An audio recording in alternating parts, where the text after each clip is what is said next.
All right, Nick, let's talk about the Atlanta Falcons. Training camp is in full effect, and everyone has their eyes on the quarterback position. We all know Cousins is the starter, but the number two man is what people are looking at. I think it's an interesting story we have. I'm Andrew, and this is Saturday Morning Inspection. All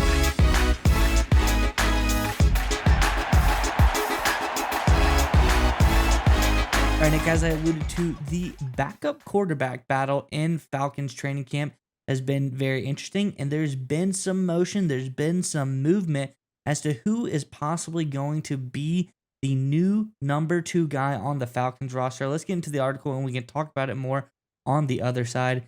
This, of course, from on NBC Sports. It says, in Atlanta, training camp began with quarterback Michael Penix Jr. and quarterback Taylor Heinicke splitting the second team reps. As soon as Tuesday, when the Falcons get back to work, that could change. Heinicke knows it's coming. He said Saturday night that he can see the writing on the wall. While some have interpreted that to mean that he's expecting to no longer be a Falcon, the more immediate reality is that he's likely expecting to not be getting many second team reps much longer. The real question is whether a looming Penix promotion will be the end or the beginning. The question is balancing winning now and winning later. The sooner Penix plays, the better suited the Falcons will be to win later, since he'll get valuable reps in the game. Well, in theory, slow down. He'll get closer to his ceiling, whatever it might be. Again, this from over on NBC Sports, Nick. I think this is very interesting. We're seeing Penix climb the depth chart. You love to see a rookie when they come in initially. They got to earn that right to be the second guy. It seems like Penix has made that step, which is a great sign for Falcons fans. Curious what your thoughts on this one are. But Falcons fans, in the comment section below, talking about playing time, which means we're talking about football games and the schedule this season. Really good one for the Falcons. I'm curious, though, in the comment section below, what matchup are you most looking forward to? Is it one that you don't get to see that often? Is it that hated divisional rivalry? Or is there another game out there that you're just really looking forward to this season? Let us know in the comment section below. And while you're down there, check out the description below the video. Football season's right around the corner, but you still have time to pick up our recommended reading for this season. It is Playmakers by Mike Florio. It's a great book to read to give you the ins and outs of the NFL, to tide you over until football starts. So, getting close, go ahead, grab that book, and use the link in the description below. It helps us, cost you nothing extra. But Nick, nonetheless, what are your thoughts on this latest news about Michael Penix? I think it's obviously a great sign. And don't discount the fact that he's leapfrogging Taylor Heinicke so early in the training camp process. That is actually a significant thing, because it's not like Heinicke's a guy who's never played, a guy whose entire career is a camp body at quarterback. We see that a lot with young quarterbacks when they're drafted on teams. Teams will bring in a third quarterback, a guy who's never played in an NFL game. Maybe he's just a career third stringer. He's just there to be a camp body to make the rookie feel good about himself, right? We see that happen all of the time. We see that happen with a lot of other quarterbacks over the past few years as well.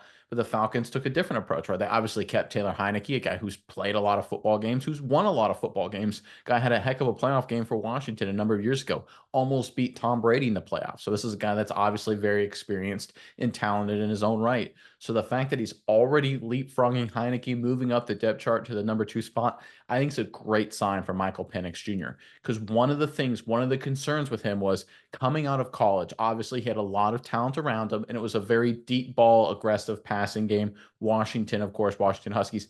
How could he adjust to the National Football League? Could he get used to the fact that, like, hey, you got to hit the check down. You got to make the read. You just can't throw deep bombs down the field to a bunch of first-round picks and win in the NFL. And so far, he's done a great job not doing that. He's handled being an NFL quarterback in terms of understanding the schemes and the strategies very well so far, while also showing off his arm talent.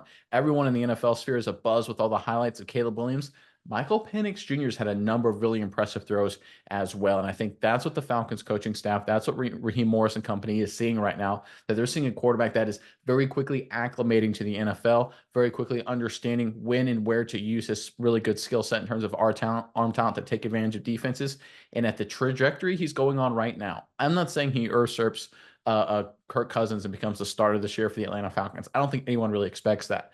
Everyone understood that the whole goal here was the Patrick Mahomes Kansas City Chiefs model. Grow in and be a really quality number 2 quarterback. during his rookie year, and then after that, reevaluate. So far, so good. Michael Penix Jr., great start to camp, beating out a very quality veteran in Taylor Heinicke so early. That is a great sign for him and the future of the Atlanta Falcons. Yeah, Nick, and I think we talked about this all along. We kind of talked it about before the draft. We did a video talking about, how the Atlanta Falcons had a really big opportunity here to potentially grab a quarterback really high in the draft. Something that with Kirk Cousins at the helm, they were going to be too good to be able to do it again. So, they had the opportunity. They were able to browse. They were able to find the guy they thought they liked. They pulled the trigger, and it's good to see kind of that was the smart move. It seems like he's working his way up the depth chart. They don't have to promote him to second string. They don't have to say he's doing good in practice, but it's good that now that they have drafted him, now that we're getting to see him get some playing time, we're seeing what he's doing on the field. He's starting to impress. You really start to feel a lot more comfortable with this pick. If you're a Falcons fan, dare I say, you're starting to get excited about this pick. If you're a Falcons fan, you have a young, exciting quarterback on your team once again. So I think this, no matter how you slice it, this is really great for Falcons, and the whole Falcons nation is really looking like a strong pickup, and I'm glad that we're seeing the progress out of Michael Penix Jr. And just to circle back to the fact that Penix is beating a really good backup quarterback, if you look at some of the other first round guys, let's go through them and see who their competition is in training camp right now. JJ McCarthy is slated as the number 2 guy for the Minnesota Vikings. He beat out Nick Mullins, right, to get to that spot. Nick Mullins, a guy who, love him, is best known for playing for the 49ers when they were deliberately tanking because they had a million injuries a number of years ago. Nowhere near Taylor Heinicke's league. How about the Denver Broncos, right? They drafted Bo Nix, right? The guy that Bo Nix had to beat out, Zach Wilson, one of the greatest butts in NFL history. And of course, Jarrett Stidham, a guy most known for throwing for pick sixes to get Tom Brady back in the game when he was playing with the Patriots. So again, Broncos, Bo Nix, first round pick. They literally surrounded him with a bunch of poor, terrible quarterback play, allowing Bo Nix to easily rise up the depth chart. And of course, the Chicago Bears with Caleb Williams. They have the great Tyson Bagent. I always mispronounce his name, as the quarterback, number 2 quarterback there for the Chicago Bears. Again, no real competition for their rookie quarterback. The Falcons are the only team that gave their first round quarterback a real competitive spot, certainly for the number 2 position against Taylor Heinicke. And Penix Jr. has risen to the challenge. That is a great sign. Obviously, the highlight plays that he makes in training camp, him maturing, understanding the offense, that's all great. But the fact that he was able to beat out a quality quarterback in the National Football League, because Heinicke, he's obviously not a franchise guy, but he's a quality guy. The fact that he was able to beat him out so early while the rest of his young quarterback competition is facing nobody, that's a great sign for Michael Penix Jr.